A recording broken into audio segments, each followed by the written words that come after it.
BSc part 3 से शुद्ध अर्धचालक में इलेक्ट्रॉन तथा होल सांद्रता या फिर आवेश वाहकों की सांद्रता या घनत्व कह सकते हैं, और इसके साथ साथ फर्मी लेवल पे भी बात करेंगे। ठीक है, चार्ज कैरियर कंसंट्रेशन और डेंसिटी इन प्योर सेमीकंडक्टर पे हम लोग को डिस्कस करना है। एक चीज आप बहुत अच्छे से समझिए कि अगर आपको कंसंट्रेशन निकालना है तो आपके पास दो चीजों का नॉलेज होना बहुत जरूरी है।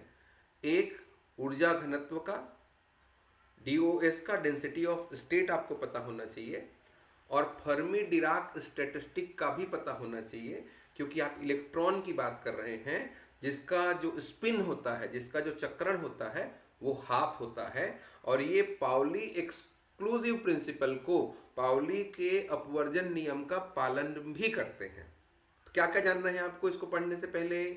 आपको जानना है कि डेंसिटी ऑफ स्टेट क्या होता है। दूसरा, आपको यह भी जानना है कि फर्मी फंक्शन क्या होते हैं। ठीक, ये दो चीजों का नॉलेज आपके पास होना चाहिए। ठीक है, अब एक काम ये करते हैं कि हम लोग ये दोनों चीजें जान गए। मैं मान लेता हूं कि फर्मी डिराक स्टैटिस्टिक आप लोग पार्ट 2 में पढ़े थे, उसको देख लिया, और डेंसिटी ऑफ स्टेट मैंने क्लास में डिस्कस किया है, याद है, अभी कल ही डिस्कस किया। तो ये दोनों चीजें आप जान रहे हैं, है ना।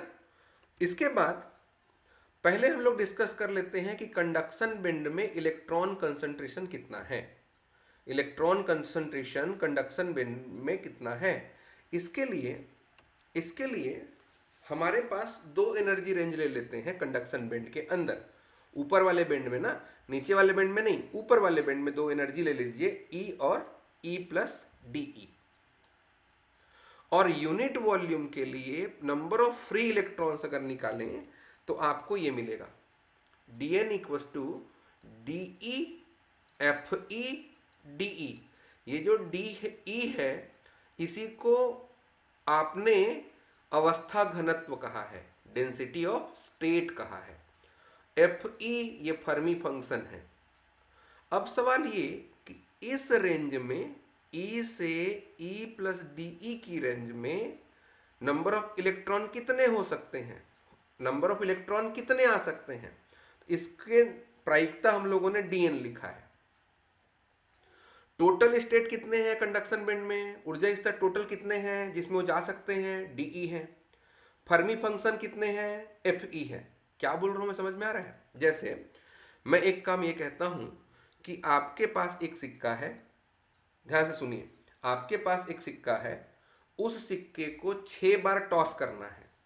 आपके पास एक सिक्का है, उस सिक्के को 6 बार, ये 6 बार को दिखा रहे हैं ना, डीई किसको दिखाएगा, 6 बार को। आपको 6 बार टॉस करना है, तो हेड आने की प्रोबेबिलिटी कितनी होगी, प्रायिकता एफ ई दिखाती है, हेड आने की प्रायिकता कितनी होगी, आधी। तो 6 टोटल 6 बार किया, एक बार में आधा चांस है, तो 6 गुणा 1/2 यानी कि 3, ये 3 है। हेड आने की कुल प्रायिकता 3 है 6 बार में। तो डीएन इलेक्ट्रॉन के लिए क्या बता रहे हो आप, डीएन इलेक्ट्रॉनों की संख्या अगर है उसके लिए कुल अवस्थाएं कितनी है, डीई है। कुल उपलब्ध अवस्थाओं की संख्या कितनी है, डीई है। किसी अवस्था में इलेक्ट्रॉन के जाने की प्रायिकता कितनी है, एफ ई है। तो आपके पास आंसर क्या आया, आपके पास आंसर आ गया है ये। क्लियर है बात, D N equal to D E F E D E. ये डीई डेंसिटी ऑफ स्टेट है, अवस्था घनत्व है, और ये फर्मी फंक्शन है। बोलिए समझ में आया, पहला लाइन आ गया। अब इसके बाद में अब बता दीजिए कि डीई क्या है, ऊर्जा अवस्था घनत्व है, अवस्था घनत्व है। ठीक है, ये क्या बताता है, ये प्रति एकांक आयतन, इस वर्ड को ध्यान रखना, एकांक आयतन, यूनिट आयतन में अनुमत इलेक्ट्रॉनिक अवस्थाओं की कुल संख्या को दिखाता है। ठीक है, ये किसको दिखाता है, ये डेंसिटी ऑफ स्टेट किसका है, total number of electronic states allowed per unit volume of the semiconductor, उन अवस्थाओं को दिखाता है जिसमें इलेक्ट्रॉन रह सकते हैं, कुल संभावित कितने हैं। और एफ ई उस प्रायिकता को बताता है। क्लियर है बात? क्लियर है? तो Fe तो याद होगा आपको। चलो मैं De को एक बार रिवीजन करवा लेता हूं ताकि नेक्स्ट ईयर बच्चे देखें तो उनको ये डाउट ना हो। De कहने का मतलब क्या हुआ? आप कहते हैं कि एकांक ऊर्जा परास में उपलब्ध कक्षा या उपलब्ध स्तरों की संख्या, कितने स्टेट्स अवेलेबल है उसकी संख्या। मतलब मान लेते हैं Dn स्टेट अवेलेबल है De एनर्जी के लिए। E से एक एनर्जी स्टेट है E, एक एनर्जी स्टेट है E प्लस De। इन सब के बीच में कुल ऊर्जा अवस्थाएं कितनी हो सकती हैं? De। ठीक है, ये इसको बांटना है छोटे छोटे ऊर्जा स्तरों में, तो कितने हैं? n है। तो पर एनर्जी स्टेट के लिए Dn बाई De हुआ। Dn Dn क्या दिखा रहा है? माइक्रो स्टेट को दिखा रहा है। कुल अवस्थाओं की संख्या कितनी है? n कितने हैं? एनर्जी स्टेट कितने हैं? तो ये n निकालने के लिए आपको फेज स्पेस का कॉन्सेप्ट याद होगा। फेज स्पेस के लिए मैं क्या बोला था? जब कोई डायनेमिक सिस्टम होता है, गतिशील निकाय होगा, तो उसके स्थिति को पूरी तरीके से दिखाने के लिए एक तो स्थिति निर्देशांक चाहिए और एक संवेग निर्देशांक की आवश्यकता होती है। मतलब n का जो मान होता है, ये जो n का मान होता है वो स्थिति निर्देशांक, संवेग निर्देशांक और ये देखिए ये पूरा एक सिस्टम है। इस सिस्टम को छोटे छोटे टुकड़ों में आपने बांट दिया।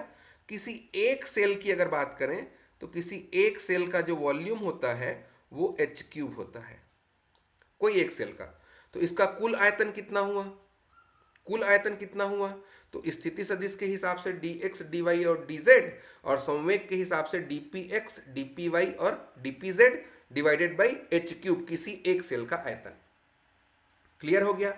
अब बात किसकी कर रहे हैं हम लोग? एटम की, है ना? एटम के अंदर इलेक्ट्रॉन की। तो इलेक्ट्रॉन की जब बात करेंगे तो इसके लिए आप एक k स्पेस की कल्पना कीजिए। ये कहाँ है? इसी फेज स्पेस में है। तो मान लेते हैं इसका टोटल आयतन स्थिति निर्देशांक के हिसाब से v है और संवेग निर्देशांक की बात करें px py और pz के हिसाब से तो ये गोला है। तो गोले का आयतन कितना होता है? 4/3 पाई r³। तो यहाँ r की जगह क्या लेना पड़ेगा आपको? संवेग को, यानी कि p को लेना पड़ेगा। कितना आएगा ये हो गया v 4/3 pi p³ divided by h³। p मतलब मोमेंटम, संवेग। मोमेंटम निकालेंगे। मोमेंटम के टर्म पे अगर लिखें तो मैं मोमेंटम को v 4/3 पाई p की जगह 2me रूट अंडर 2me लिख सकता हूं। रूट अंडर होने का मतलब समझ रहे हैं? रूट अंडर अगर कर देंगे इसको तो p root under 2me to the power 3, यानी कि रूट अंडर की जगह क्या लिख सकते हैं? 2me to the power 3/2। ये कहां से आया? काइनेटिक एनर्जी का फॉर्मूला याद है? p²/2m लिखते हैं। गतिज ऊर्जा को p²/2m लिखते हैं। तो p कितना हो जाएगा? 2me। p कितना हो जाएगा? 2me। और स्क्वायर को ट्रांसफर कर देंगे तो रूट में, तो ये आ गया। अब आपको क्या चाहिए? आपको तो चाहिए dn। तो इसके लिए हम लोग लिखते हैं n की वैल्यू 2, v to the power v 4/3 pi 2me 3/2 h³। 2 कहाँ से आया? इलेक्ट्रॉन की दो अवस्थाएं। अगर स्पिन क्वांटम नंबर की बात करें तो दो स्टेट हो सकते हैं, तो इसलिए यहां पे 2 ऐड कर दिया, एक्सेस में लिया है। इलेक्ट्रॉन की बात करेंगे तो ना। अब 2 हो गया, इसमें हम लोग को dn निकालना था। तो 2 का 2 कांस्टेंट, v भी कांस्टेंट है, 4/3 पाई भी कांस्टेंट है, 2m टू द पावर 3/2। देखो 2m टू द पावर 3/2 और e टू द पावर 3/2। तो e टू द पावर 3/2 को ही डिफ्रेंशिएट करना है क्योंकि एनर्जी लेवल में वेरिएशन दिख रहा है e से e प्लस de तक का। तो इसको अगर डिफ्रेंशिएट करेंगे तो देखिए 2v 4/3 pi 2m 3/2 by h³ और इसका हो जाएगा 3/2 e to the power 1/2। Differentiate करेंगे जो तो जी यहां n x n-1। अब देखिए ये वाला 3 इस वाले 3 को, ये वाला 2 इस वाले 2 को कैंसिल कर देगा। क्या बचेगा? v 4 pi 2m 3/2 h³ e to the power 1/2। ये है आपके पास de की वैल्यू। वहां यूनिट वॉल्यूम की बात करेंगे तो v की वैल्यू को आप क्या ले लेना? 1 ले लेना। आया समझ में? डीई निकालना, इसको नोट नहीं करना है, इसको समझना कि डीई की वैल्यू जो मैं आगे लिखने वाला हूं वो ऐसा क्यों लिखा मैंने। तो डीई की वैल्यू कितनी यूनिट वॉल्यूम के लिए 4π/h³ 2m3/2 e to the power 1/2। ये किसके लिए है? डेंसिटी ऑफ स्टेट के लिए है। अब यहां ये देखिए, ये नीचे वाला कौन सा है? वैलेंस बैंड है, और ऊपर वाला कौन सा है? कंडक्शन बैंड है। मतलब ये संयोजी बैंड है और ये चालन बैंड है, और इसके बीच में ये वर्जित ऊर्जा अंतराल है। मान लेते हैं आपके वैलेंस बैंड की अधिकतम संभावित ऊर्जा ईवी है और कंडक्शन बैंड की न्यूनतम ऊर्जा ईसी है। इसकी अधिकतम संभावित ऊर्जा कितनी? ईवी लिया है, और इसको कितना ले लिया है? ईसी ले लिया है। अब समझो इसको, अब बहुत ध्यान से। हम लोग किस एनर्जी स्टेट की बात कर रहे थे? ई एनर्जी की बात कर रहे हैं। ई एनर्जी स्टेट है जो इलेक्ट्रॉन के द्वारा भरी जाएगी, मतलब वो ईसी के ऊपर होगा। ऊपर होगा मतलब ये वाला रेंज अगर निकालें तो ई माइनस ईसी होगा। इलेक्ट्रॉन की जो गतिज ऊर्जा होगी वो इस ईसी को भी पार करके यहाँ ई पर पहुंचना है, तो आप लोग क्या बोलोगे? ये वाला रेंज कितना हो जाएगा? ई माइनस ईसी हो जाएगा। ईसी कहने का मतलब क्या है? आपके इस कंडक्शन बैंड की मिनिमम एनर्जी है। तो एक काम करिए, यहाँ जो आपने ई लिखा है ना डीई के लिए, उसको ई माइनस ईसी से रिप्लेस कर दीजिए, क्योंकि आप ईसी के ऊपर की बात कर रहे हैं। तो आपका ये जो डीई होगा वो 4πh³ 2m3/2 e minus EC to the power half हो जाएगा। अब चूंकि हम लोग इलेक्ट्रॉन की बात करेंगे तो उसको नेक्स्ट टाइम डिस्कस करते हैं, बस यहां तक क्लियर हुआ। इलेक्ट्रॉन की बात करेंगे तो इसको चेंज करना पड़ेगा, क्योंकि एक ही इलेक्ट्रॉन नहीं रहेंगे, तो प्रभावकारी द्रव्यमान लेना पड़ेगा इलेक्ट्रॉन का। देखते हैं उसको। देखिए, फर्मी फलन याद है? फर्मी फंक्शन होता है 1/e⁻e minus EF/kT plus 1। DE निकल गया, Fe निकल गया। इक्वेशन नंबर 1 पे ये वैल्यू रख दीजिए। रखने के बाद यहां ध्यान दीजिए, 4πh³ 2me⁻, ये इलेक्ट्रॉनों का इफेक्टिव मास है, इलेक्ट्रॉनों का प्रभावी द्रव्यमान है। और यहां कितना हुआ? e minus EC to the power half 1/e to the power e minus EF/kT plus 1 डीई। इसके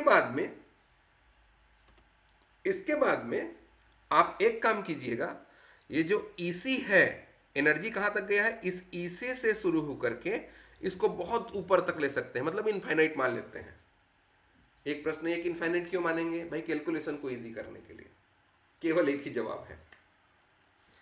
तो आप अपने इस इक्वेशन को ईसी से लेकर के इनफाइनाइट तक इंटीग्रेट कर दीजिए इसको। तो अगर इसको इंटीग्रेट कर दिया जाए तो 4π कांस्टेंट है, h³ कांस्टेंट है, 2me⁻3/2 कांस्टेंट है। ईसी से लेकर के इनफाइनाइट तक इंटीग्रेट किया, e minus EC to the power half 1/1 plus e minus EF/kT into DE. इस फलन को थोड़ा इजी करते हैं। इसको इजी करने के लिए आप एक चीज समझिएगा कि रूम टेम्परेचर पर ये जो kT की वैल्यू है वो बहुत कम होती है। रूम टेम्परेचर पर kT की जो वैल्यू है वो बहुत कम है, और बहुत कम है तो चूंकि जो आपका एनर्जी लेवल्स हैं, एनर्जी स्टेट हैं, वो ज़्यादा हैं, अधिक ऊर्जाओं के हैं, तो ये जो वैल्यू होगी e to the power e minus EF/kT का जो वैल्यू होगा, इसका मान 1 से ज़्यादा हो जाएगा। तो ये नीचे के 1 को क्या कर देंगे? नेग्लेक्ट कर देंगे।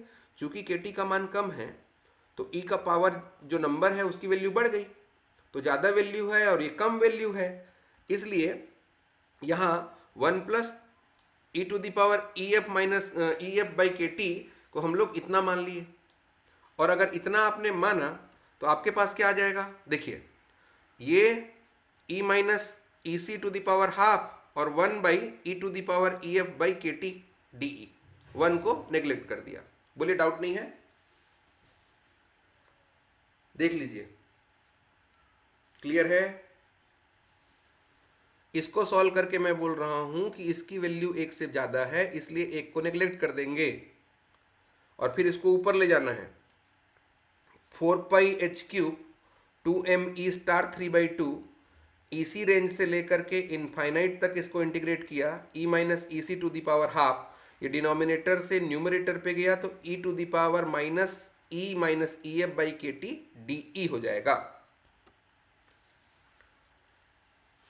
अब इसको अगर सेपरेट करें, इस टर्म को सॉल्व कर रहा हूं मैं, बाकी एज इट इज है, देख लीजिए। इसको वहीं ले लिया, इसको भी वही लिया, इसको भी वही लिया, ये भी वही है। यहां देखिए e to the power minus E by के T into E to the power minus minus का प्लस ई एफ बाई के टी। चूंकि फर्मी एनर्जी जो होता है वो भी कांस्टेंट है, इसलिए इसको भी इंटीग्रेशन से बाहर निकाल लीजिए। तो ये भी इससे बाहर निकल आएगा, इसको बाहर निकालिए, लिखा। चलूं आगे। अब आपको क्या मिला, 4πh³ 2me star 3/2 e to the power E F by के टी, इसी से infinite e minus E C power half e to the power minus E by के टी डी ई। इस e माइनस ई सी को x के equal ले लीजिए। अगर इसको x के इक्वल लेंगे तो डी ई की जो वैल्यू है वो dx के बराबर होगी, ये तो कांस्टेंट है। अब लिमिट क्या हो जाएगा, देखिए e की जगह अगर EC रख देंगे, यहां EC माइनस EC हो जाएगा तो x की वैल्यू 0 और इनफाइनाइट का इनफाइनाइट। ध्यान दीजिए, e की वैल्यू अगर EC है तो x की वैल्यू 0 लेना पड़ेगा, e अगर इनफाइनाइट है तो x को भी इनफाइनाइट लेंगे। लिमिट चेंज हो गया, EC की जगह 0, x की जगह इनफाइनाइट और e माइनस EC की जगह x रखिए। देखिए 4/3πh³, बोलिए हाँ, 2me star 3/2 e to the power E F by के टी, जीरो से लेकर के infinite, x to the power half e to the power, इस e की जगह देखिए e का वैल्यू कितना, इसको इधर ट्रांसफर करेंगे तो x plus E C by के टी डी ई। अब प्लस में है तो इसको इजी करिए, 4πh³ 2me star 3/2 e to the power E F by के टी, जीरो से लेकर के infinite, x to the power half e to the power minus x by के T into E to the power minus E C by के T. ये भी minus में और ये भी माइनस में। चूंकि ये वाला नंबर कांस्टेंट है तो इसको भी बाहर निकाल लीजिए। क्या निकला, 4π/h³, 2me star 3/2 e to the power E F by के टी, ये बाहर आ गया, x to the power half e to the power minus x by के टी डी ई। ये एक स्टैंडर्ड इंटीग्रेशन है और उस स्टैंडर्ड इंटीग्रेशन से इसको सॉल्व करेंगे। तो इन दोनों को मिला लीजिए, दोनों का बेस सेम है, ई एफ बाई के T minus E C by के टी, इसको लिख सकते हैं आप E F minus E C by के टी ई के पावर में, बाकी एज इट इज है। स्टैंडर्ड इंटीग्रेशन अगर लगाएं तो 0 to infinite x to the power half e to the power minus x by के टी डी एक्स की जो वैल्यू है वो K T to the power 3/2 root under π/2 होता है।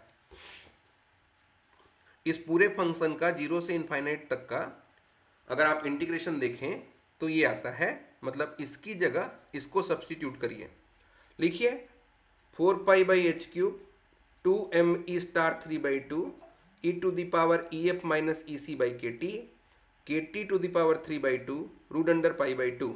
नोट किया। इसके बाद में देखिए यहां से एक काम करते हैं, एक 2 को इस 2 से कैंसिल करवा दिया, बोलिए ठीक है, ठीक। और उसके बाद देखिए ये वाला पाई और रूट अंडर पाई दोनों मिलके कितने होंगे, इसके पावर में 1 है, इसके पावर में कितना है, हाफ है, तो 1 और हाफ को ऐड कर देंगे तो 3/2 हो जाएगा। मतलब पाई का पावर 3/2, के टी का पावर 3/2 और 2me का पावर 3/2। इन सबको एक साथ लिखिए, 2πme स्टार के टी का पावर 3/2, अंदर h स्क्वायर आ गया है। देखिए h स्क्वायर का पावर 3/2 करेंगे तो h³ होगा, करके देख लीजिए। h स्क्वायर को अगर 3/2 कर दिया जाए 3/2 कर दिया जाए तो 2 और 2 कैंसिल होके h³ आ जाएगा। तो ये आपने अरेंज किया, e का पावर कितना, EF minus EC by KT। ये सब के सब कांस्टेंट है भाई पूरा। तो इसको क्या करिए, एक कांस्टेंट मान लीजिए। वैसे आपका इलेक्ट्रॉन कंसंट्रेशन निकल चुका है, अगर चाहें तो इसको कांस्टेंट लिख सकते हैं आप, जैसे NC लिख सकते हैं इसकी जगह, इस पूरे कांस्टेंट को NC लिख सकते हैं। और सिलिकॉन के लिए अगर आप इसकी वैल्यू निकालें, मतलब कांस्टेंट की वैल्यू अगर सब्सटीट्यूट कर दें, तो ये जो NC होता है वो निकलेगा 2.8 into 10⁻25 T/300 to the power 3/2 पर मीटर क्यूब। ये है इलेक्ट्रॉन कंसंट्रेशन। अब इसके बाद में हम थोड़ा और आगे चलते हैं, बात करते हैं होल्स की। किसमें, संयोजी बेंड में। वैलेंस बेंड के लिए अगर आप होल्स की बात करेंगे तो बहुत ध्यान से समझिए, इलेक्ट्रॉन की अनुपस्थिति होल्स को बताती है। किसी ऊर्जा स्तर में इलेक्ट्रॉन द्वारा भरे होने की प्रायिकता कितनी, Fe है। कुल प्रायिकता कितनी होती है, 1। मतलब कितनी प्रायिकता है कि भरे नहीं होंगे। देखिए Fe स्तर भरे होंगे, प्रायिकता है, अधिकतम प्रायिकता 1 होती है। तो होल्स होने की प्रायिकता कितनी होगी, जहां इलेक्ट्रॉन नहीं है, तो 1 माइनस Fe लेना पड़ेगा आपको। Fe की जगह 1 माइनस Fe लेंगे आप। Fe को रिप्लेस कर दीजिएगा 1 माइनस Fe से, इसलिए क्योंकि होल्स इलेक्ट्रॉन के एब्सेंस को दिखाते हैं। बोलिए समझ में आ गया। इस प्रकार से संयोजी बेंड में होल की सांद्रता निकालने के लिए आप फिर से उसी चीज को रिपीट करिए। E से DE एनर्जी रेंज के लिए DNH की value DE density of state formula याद है, और 1 माइनस Fe का फॉर्मूला याद है, और DE।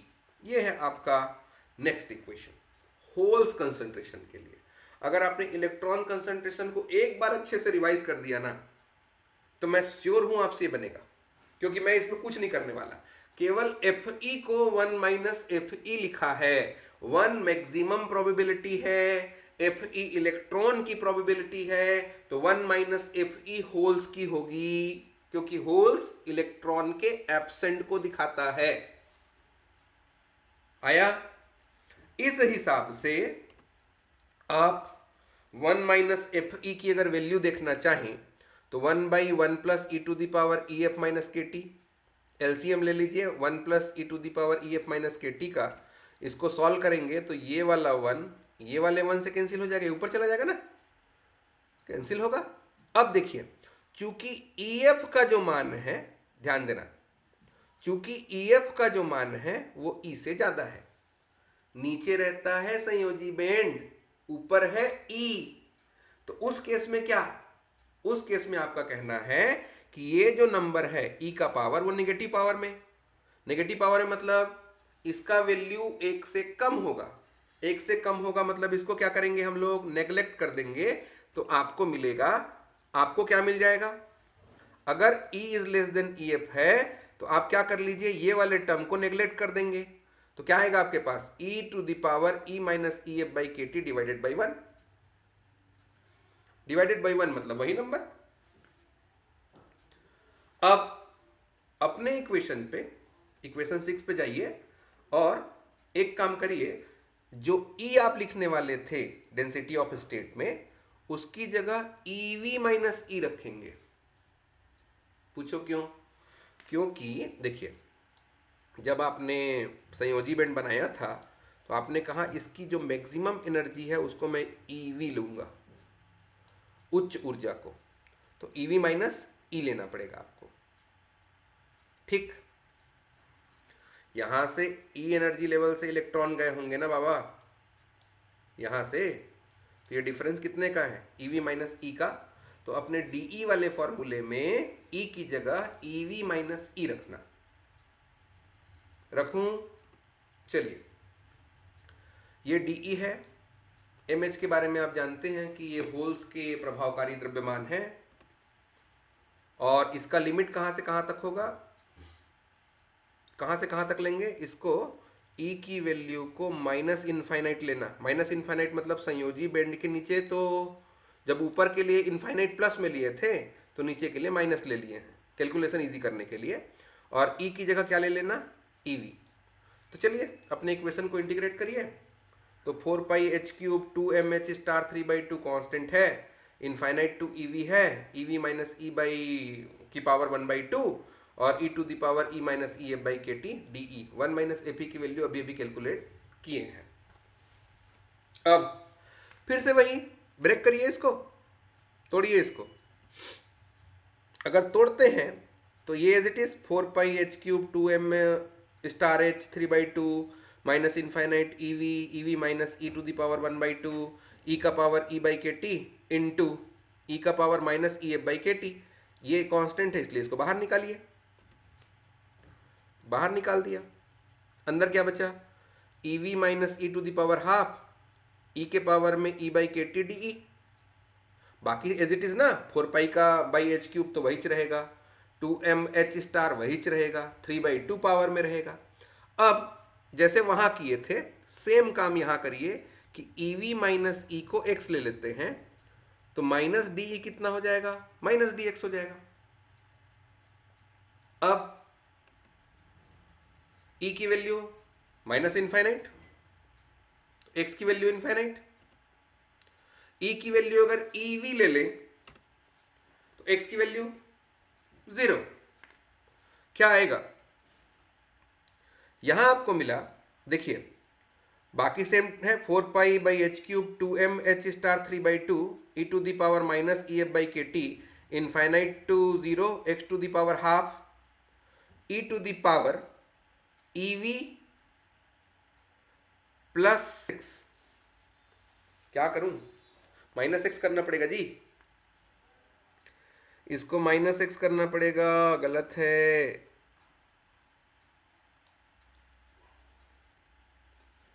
ना। माइनस एक्स तो करना पड़ेगा क्योंकि देखो अगर ई की वैल्यू निकालनी है तो ई को इधर लाके एक्स को उधर देंगे तो ईवी माइनस एक्स होगा, ईवी माइनस एक्स होगा। बोलिए हाँ होगा यहां पे। तो ये आपका नेक्स्ट इक्वेशन है। ये आया आपके पास ना, NH की value 4 pi by h cube 2m h star 3/2 E to the power minus E F by के T infinite to 0 x to the power half E to the power E V minus x by के T और d E की जगह minus d x, क्योंकि minus d E था तो d E की जगह माइनस डी एक्स करेंगे। माइनस होने का मतलब तो आप समझते हैं क्या होता है ना। और यहाँ देखिए ई का पावर ई वी बाई के टी इंटू ई का पावर माइनस एक्स बाई के टी, तो ई का पावर ई बाई के टी को बाहर निकाल दिया, बाकी सब वही है, 4 pi by h cube 2m h star 3/2 E to the power minus E F by के T E to the power E V by के टी। लिमिट चेंज किया इनफाइनाइट से जीरो को, जीरो से इनफाइनाइट, तो इसको माइनस जो था उसको प्लस में लिख दिया। फिर से वही, क्या स्टैंडर्ड इंटीग्रेशन लगाएंगे, लगाइए स्टैंडर्ड इंटीग्रेशन। तो इसका वैल्यू आप जानते हैं इतना होता है, रख दें अगर तो कितना आएगा, 4 pi by h cube 2m h star 3/2 E का power E V minus E F by के T to the power 3/2 root under pi by 2। तो ये वाला 2 इस वाले 2 को कैंसिल कर दिया, बोलिए हाँ। पाई और रूट अंडर पाई कितना हो जाएगा, पाई to the power 3/2 K T to the power 3/2 और एच क्यूब को क्या लिख सकते हैं, H square to the power 3/2। इन सब को मिला दें तो आपके पास ये रिजल्ट मिला। ये होल कंसंट्रेशन है। इस पूरे को एक कांस्टेंट लिख सकते हैं आप NV के टर्म पे, और इसको अगर आप कैलकुलेट करेंगे सिलिकॉन के लिए तो ये वैल्यू मिलेगा आपको प्योर सिलिकॉन के केस में। बोलिए इलेक्ट्रॉन कंसंट्रेशन क्लियर है, होल कंसंट्रेशन क्लियर है। अब अगर फर्मी एनर्जी लेवल की बात करें प्योर सेमीकंडक्टर में, प्योर सेमीकंडक्टर कहने का मतलब होल कंसंट्रेशन इलेक्ट्रॉन कंसंट्रेशन के बराबर होगा। फॉर्मूला लिख दीजिए, ये है आपका इलेक्ट्रॉन कंसंट्रेशन, ये है आपका होल कंसंट्रेशन। क्या होगा इसमें, चूंकि ME का मान mh के बराबर होगा। देखिए ये 2 और ये 2 कैंसिल होगा, कर दिए। उसके बाद सारे कांस्टेंट कैंसिल हो गए, 2m कैंसिल हो गए, kt कैंसिल हो गया, h स्क्वायर कैंसिल हो गया, बचा क्या, me to the power 3/2 ef minus ec। देखो इसको हटा देता हूं मैं, नहीं तो फिर एक कंफ्यूजन ये है कि डिलीट काटे क्यों है, वो खत्म हो जाएगा। तो ef by ec by kt, mh to the power 3/2 ev minus ef by kt। चूंकि प्योर सेमीकंडक्टर के केस में me mh के बराबर होता है, इसलिए ये दोनों कैंसिल हो जाएगा। क्या बचेगा, e to the power ef by ef minus ec by kt और e to the power ev minus ef by kt। दोनों साइड को अगर कंपेयर कर दें तो ef minus ec by kt, ev minus ef by kt, kt cancel हुआ तो कितना बचा, ये दोनों इक्वल हो गए। ef को इधर ट्रांसफर करिए, ec को इधर ट्रांसफर कर दीजिए, तो 2ef ev प्लस ec। क्या समझ में आया, शुद्ध अर्धचालक में Fermi energy level valence band और कंडक्शन बैंड के मिडिल में होते हैं।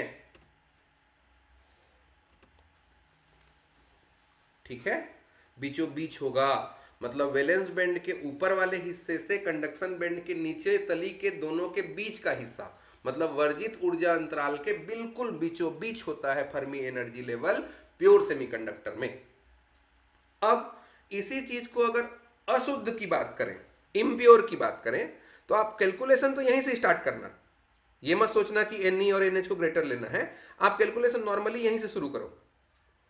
यहां से शुरू करने के बाद जब आप शुरू करेंगे इसको इम्प्योर के लिए, तो आप सब कांस्टेंट को तो कैंसिल कर देंगे, 2 कैंसिल होगा, 2 पाई कैंसिल होगा, k कैंसिल होगा, t कैंसिल होगा, h स्क्वायर कैंसिल होगा, ये सारे टर्म कैंसिल हो जाएंगे। फिर क्या बचेगा, ये यहां me जो होता है mh के बराबर नहीं है।